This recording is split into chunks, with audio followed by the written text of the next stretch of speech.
Chapter 27. Exposed. Toravan.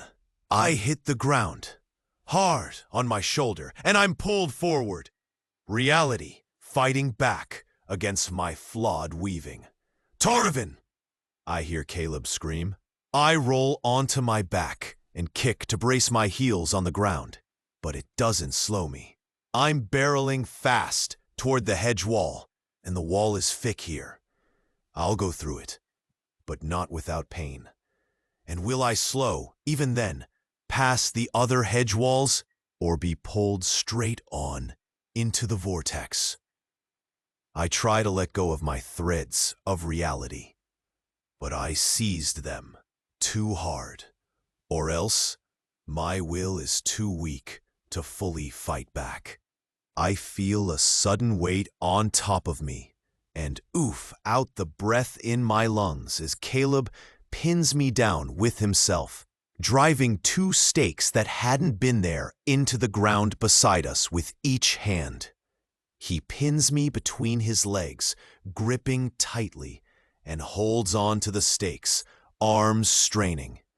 I'm still moving, the stakes not deep enough to stop us fully, but I've slowed. Caleb glares up at the vortex, his teeth bared, and he's still weaving, even with his hands gripping the stakes. He's weaving just with his thoughts, the purity of his will. The wind still whipping his hair into his eyes. He has a cut on his cheek now, running blood. He's grimy with the dirt thrown up by stopping my pull to the storm, streaking in the rain. His face is contorted in his rage. His thighs are around my chest. He is a flaring brightness of willpower, holding me tight with sheer determination.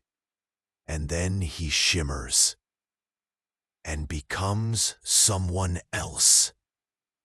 A woman. Dark blonde hair whipping around her face, teeth bared against the storm. The storm stops trying to pull me, but the woman doesn't get off of me. She lets go of the stakes, and her hands fly around like birds in a storm until the wind starts to die down. The rain easing, the dust whipping at me lessens, the noise fading, until all I can hear is the hammering of my heart. She is straddling my chest, and now I see that her waist is roped to the stakes she drove into the ground on either side of me. Another construct that she wove along the way. She's panting. She's wearing Caleb's clothes. Her face is cut in the same place his was, her forehead bleeding more readily from a larger cut. Her pale skin blotched with the red of effort. Lips parted as she looks down at me and wearily smiles. It's dissipated. She stiffens, as if startled by the sound of her voice. Her eyes, and it's the same eyes, isn't it?